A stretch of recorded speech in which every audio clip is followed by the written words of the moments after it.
नमस्कार श्रोताओं, सामूहिक चर्चा में मैं डॉक्टर सविता पारीक आपका स्वागत करती हूँ।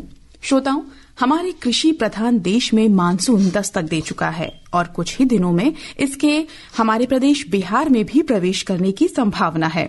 किसान भाई और बहनें अपनी खरीफ फसल की तैयारियों में जुटे हैं। इस बीच केंद्र सरकार की ओर से किसानों के लिए एक महत्वाकांक्षी विकसित कृषि संकल्प अभियान की शुरुआत की गई है। केंद्रीय कृषि मंत्री शिवराज सिंह चौहान ने हाल ही में इस 15 दिवसीय अभियान की शुरुआत की है।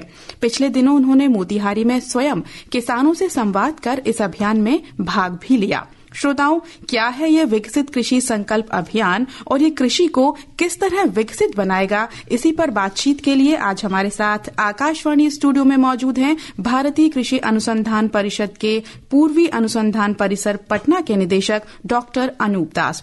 डॉक्टर दास, कार्यक्रम में आपका स्वागत, अभिनंदन। नमस्कार, धन्यवाद। डॉक्टर दास, सबसे पहले आपसे जानना चाहेंगे क्या है विकसित कृषि संकल्प अभियान और क्या है इसका उद्देश्य, कैसे ये अभियान किसानों की मदद करेगा?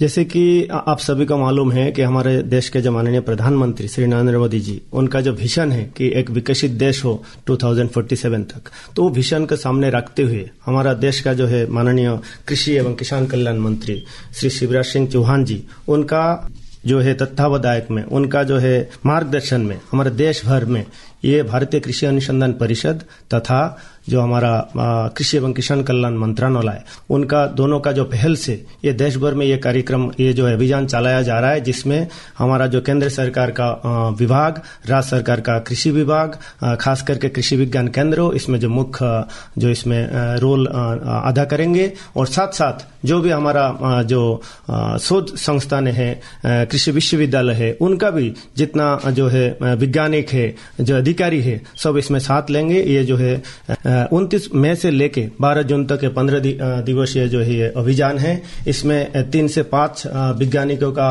अधिकारियों का, जो है विश्वविद्यालय का जो साथियों का, सबका एक टीम बनेगा। उसमें मल्टीडिसिप्लिनरी टीम होंगे, जो कोई फसल का होंगे, कोई जो है फल का होंगे, फूल का होंगे, तो अलग अलग जो स्पेशलाइजेशन का वैज्ञानिक एक साथ मिलके इसमें जो है किसान का द्वार जा रहे हैं। 700 से ज्यादा जिलों में ये जो एक ही साथ चलाया जा रहा है। 731 कृषि विज्ञान केंद्र इसमें भाग ले रहे। हमारा आईसीआर का जितना संस्थान है देश भर का, उसमें भाग ले रहे। कृषि विश्वविद्यालय इसमें भाग ले रहे हैं। और इसमें जो है कम से कम 2000 से ज्यादा टीमें जो बनाई गई है। हर डिस्ट्रिक्ट में 3 टीमें, किसी डिस्ट्रिक्ट में 2 टीमें, 2 से 3 टीमें हर रोज 6 से 9 जगह में हर रोज इवेंट कर रहे। तो देश भर में ये कार्यक्रम, ये अभियान चल रहा है। कम से कम 1.5 करोड़ किसानों के बीच में जाना है। इनको जाके जो हमारा किसी में जो नया तकनीक है, उनका बारे में बात करना है। जो सरकार का ये योजना है, चाहे केंद्र सरकार का हो, चाहे राज्य सरकार का हो, सबसे बड़ा बात है कि नवाचार, जो किसानों के बीच में जो नवाचार है, उसको जानना है, उसको दूसरे के बीच में ले जाना है।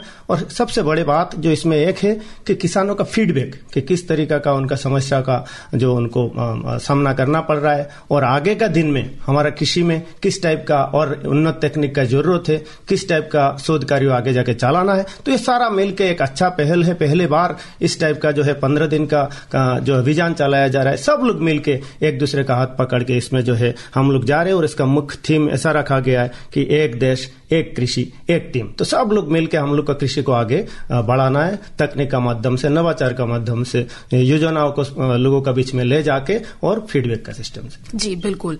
डॉक्टर दास, इस अभियान में कृषि वैज्ञानिकों की भी अहम भूमिका सामने आ रही है। किसान और कृषि वैज्ञानिक, बिहार में कितने वैज्ञानिक हैं जो इस अभियान में शामिल हो रहे हैं, और वो किस तरह से कौन कौन सी जानकारी किसानों को दे रहे हैं, क्या उनसे संवाद किया जा रहा है? धन्यवाद। जैसे कि आपने बताया कि बिहार में किस तरीके का जानकारी हम लोग दे रहे और कितने वैज्ञानिक इसमें है। तो बिहार में हम 102 से 104 टीमें हर रोज जो है किसी ना किसी लोकेशन में जा रहे हैं। जैसे मैं बताया देश भर में, ऐसा बिहार में भी हर डिस्ट्रिक्ट में 3 टीमें हैं, किसी डिस्ट्रिक्ट में 2 टीमें हैं, जैसे कि हमारा संसाधन जहां जैसे है। तो 2 से 3 टीमें हर रोज 6 से 9 इवेंट जो है हर डिस्ट्रिक्ट में किया जा रहा है। तो बिहार में हमारा 4662 जो है इवेंट इसको जो है करना है, और इसमें जो आज तक हमारा 8वां दिन आज चल रहा है और काफी अच्छा से उत्साह का साथ बढ़ चढ़ के ये चलाया जा रहा है। इसमें खासकर हमारा वैज्ञानिक जाके नया तकनीक, जैसे कि जलवायु अनुकूल खेती के लिए जो हमारा जलवायु परिवर्तन हो रहा है उसका हिसाब से जो हमारा रेजिलियंट वेराइटीज है, जो हमारा शॉर्ट ड्यूरेशन वेराइटीज है, जो छोटे अवधि का जो किस्में है, या हमारा जो कम पानी रिक्वायरिंग जो धान का किस्में है उसका बारे में बताया जा रहा है। धान का सीधी बुआई तकनीक के बारे में किसानों को अवगत किया जा रहा है। जो क्रॉप डाइवर्सिफिकेशन फसल विविधीकरण है उसका बारे में, मक्का हो, मिलेट्स हो, इसका साथ साथ हमारा पशुओं का बारे में भी, फल फूल के बारे में, क्योंकि अगर इनकम बढ़ाना है और खर्चा कम करना है तो नवाचार तो हमको लाना ही पड़ेगा, नया तकनीक को तो अपनाना ही पड़ेगा। जी, आपने बात करी कि नवाचार, लेकिन जैसे श्री अन्न की बात आपने करी, मोटा अनाज की बात करी। हमारा जो बिहार है ये नदी प्रधान प्रदेश है, यहाँ पे बहुत नदियां हैं, पानी भी है, और इसीलिए शायद यहाँ पे चावल और गेहूं की खेती किसान ज्यादा करते हैं। लेकिन वो क्या वजह है कि जब पानी कम है श्री अन्न में और भी कई फायदे हैं, तो आज तक किसान भाई इसके लिए, हमारे जो प्रदेश के किसान भाई वो जागरूक नहीं हो पाए हैं श्री अन्न या मोटा अनाज की खेती के लिए? आपने बहुत अच्छा क्वेश्चन किया। श्री अन्न जैसे कि आपने अभी बताया कि इसका पानी का जरूरत बहुत ही कम है, इसको हम लोग क्लाइमेट रेजिलिएंट क्रॉप बोलते हैं, इसमें न्यूट्रिशनल क्वालिटी बहुत ज्यादा है। ये जो है खासकर हमारा माइक्रो न्यूट्रिएंट है, आयरन है, जिंक है, विटामिन से, फाइबर से, तो एक जो है अपने आप में एक कंप्लीट फसल है। और ये बदलते जलवायु में ये जो है कि बहुत ही अच्छा हम लोग के लिए एक अच्छा फसल है। इसको बढ़ावा दे रहे हैं। लेकिन आपने बोला कि किसानों ने क्यों इसका रुझान इसका तरफ कम क्यों है? एक तो इसका मार्केटिंग थोड़ा सा दिक्कत है। अभी भी हम लोग का जो है प्रोसेसिंग फैसिलिटी उस तरीका का हमारे पास अभी है नहीं, लेकिन इसके लिए सरकार आगे बढ़ के आ रही है। हमारा बिहार सरकार भी जो मिलेट्स का सेंटर ऑफ एक्सेलेंस गया में एस्टेब्लिश किए, और हमारा जो है भारत सरकार का ICAR का संस्थान जो है Indian institute of millet research, तो उसमें नया नया किस्में, उसका जो प्रोसेसिंग फैसिलिटीज, उसका जो है मार्केटिंग, ये सब को लेकर जो है काम हो रहा है। और आने वाला दिन में ये जो है एक फ्यूचर क्रॉप जो है होने वाले है। जी बिल्कुल, उम्मीद इसी बात पे है कि किसान इसके लिए जागरूक होंगे। अगले सवाल की ओर हम बढ़ते हैं डॉक्टर दास। जैसे कि आपने बताया कि देश के 700 जिलों को इस अभियान के तहत, इस कैंपेन के तहत कवर किया जा रहा है, तो बिहार के कितने जिले हैं जो इस अभियान के अंतर्गत आ रहे हैं, और बाकी जिलों क्या ऐसा कुछ है कि इसका सेकेंड स्टेज भी होगा इस अभियान का और बाकी जिलों को इसमें शामिल किया जाएगा? नहीं, इसमें बिहार का ही नहीं, देश भर का एक जिले को इसमें जो है लिया जा रहा है। बिहार का 38 डिस्ट्रिक्ट जो है 38 जिलों को पूरा का पूरा इसमें कवर किया जा रहा है, और 4660 से ज्यादा इवेंट जो है इसमें होना है। तो बिहार भी इसमें पूरा, मतलब इसमें किसान, हमारा सारा जो विभाग है, चाहे शोध संस्थान हो, चाहे कृषि विभाग हो, खासकर मैं बताया था कृषि विज्ञान केंद्र, इसमें जो है मेन कोऑर्डिनेशन का रोल कर रहे हैं। शायद जितना भी अधिकारी है सब लोग इसमें मिलकर काम कर रहे हैं। आपने बताया कि आगे का क्या होगा, रबी में भी इस टाइप का कैंपेन, इसका रूप स्वरूप क्या होगा और समय का साथ किसानों को बताया जाएगा। लेकिन ये अभी एक हर साल ऐसा हो गया कि एक खरीफ में और एक रबी में देश भर में कैंपेन जो है चलाया जाएगा। तो आपसे जानना चाहेंगे डॉक्टर दास कि देश के सभी जिलों के सभी गांवों को कवर कर रहा है, सिर्फ अर्बन एरियाज के लिए है या फिर रूरल में ही है ये सीमित? जैसे कि सभी जिले को तो कवर इसमें हो रहे, इसमें कोई संदेह नहीं है, लेकिन सभी गांवों में डायरेक्ट नहीं है। लेकिन जैसे कि एक ही डिस्ट्रिक्ट में मैं आपको बताया कि 9 जगह में जो है हर रोज 9 जगह में 3 टीमें जा रहे हैं, तो 15 दिन तक एक डिस्ट्रिक्ट में कम से कम 100 से ज्यादा इवेंट जो है वो एक डिस्ट्रिक्ट में होगा। तो उसमें एक इवेंट में आसपास का जो 8-10 का गांव का जो लोग उसमें आएंगे, तो पूरा मतलब गांव सारा कवर करना तो एक ही साथ संभव नहीं है, लेकिन क्योंकि आसपास का लोग आके एक ही जगह में मिलेंगे और जो उनका जो है इंफॉर्मेशन जो होगा, उसका जो जानकारी होगा वो लोगों का बीच में जाएगा, आपका हमारा माध्यम से, और किसान भी एक दूसरे को भी देंगे। जी बिल्कुल। केंद्रीय कृषि मंत्री शिवराज सिंह चौहान ने इस कैंपेन को लैब टू लैंड से जोड़ने का अभियान कहा है। किस तरह से ये अभियान जो है, इसमें साइंटिस्ट लैब को लैंड से जोड़ने का काम कर रहे हैं और इससे किसानों को क्या फायदा होगा, इस बारे में हमारे श्रोताओं को कुछ बताएं आप। लैब टू लैंड ये जो हमारा केंद्रीय कृषि मंत्री का अच्छा पहल है। इसमें ये है कि हमारा अभी जो शोध संस्थान है, काफी सारा उन्नत तकनीक हमारा पास ऑलरेडी है। और आपको जैसे कि मालूम है कि अगर हमारा देश जब स्वाधीन हुआ था, उस समय से लेकर आज तक हम देखेंगे कैसे 6 गुना से ज्यादा हमारा खाद्यान्न उत्पादन में जो बढ़ती हुए, बाकी सारा क्षेत्रों में अच्छा सा मतलब हमारा देश प्रगति हुआ है, लेकिन और काफी सारा काम करना बाकी है, खास करके जो हमारे तिलहन में और दलहन में, मिलेट्स में, ये सब में। तो हमारा जो टेक्निक अभी ऑलरेडी हमारे पास वैज्ञानिकों के पास है, शोध संस्थानों के पास है, उसको ज्यादा से ज्यादा किसान का बीच में जो है लिया जाए। तो इसके लिए एक जो ये जो हमारा विकसित कृषि संकल्प अभियान, ये एक अच्छा एफोर्ट है। तो इसका माध्यम से जो हमारा जो नया टेक्निक है वो किसान के बीच में जाएंगे। और सबसे बड़ा बात ये है, ये कार्यक्रम 15 दिन चलेगा और इसमें जो है एक जगह में, एक लोकेशन में, क्योंकि एक दिन में 3 जगह में जाना है, तो हमारा जो वैज्ञानिकों का टीम है वो 2 से 2.5 घंटा ही किसान का साथ बैठ पा रहा है। लेकिन सबसे बढ़िया बात है, मैं भी उसमें काफी जगह में जा रहा हूं, जो देखने मिला है कि किसान जो बढ़ चढ़ के इसमें आ रहे और एक दूसरे का साथ संवाद कर रहे और एक दूसरे का फोन नंबर, रिलेशन एक बन रहा है। तो इससे जो ये कार्यक्रम, तो अभियान तो खत्म हो जाएगा, लेकिन आने वाला दिन में इसका एक लॉन्ग टर्म इफेक्ट जो है वो रहेगा। जी बिल्कुल, सही मायने में संवाद है, और न केवल कृषि और वैज्ञानिकों और किसानों के बीच संवाद हो रहा, बल्कि किसान के बीच में भी, आसपास के जिलों में, गांवों में भी बॉन्डिंग एक बन रही है। ये एक अच्छी बात है। अगले सवाल की ओर हम बढ़ रहे हैं डॉक्टर दास की। देश में ज्यादातर जो किसान हैं, अन्नदाता हैं, वो पशुपालन से भी जुड़े हुए हैं।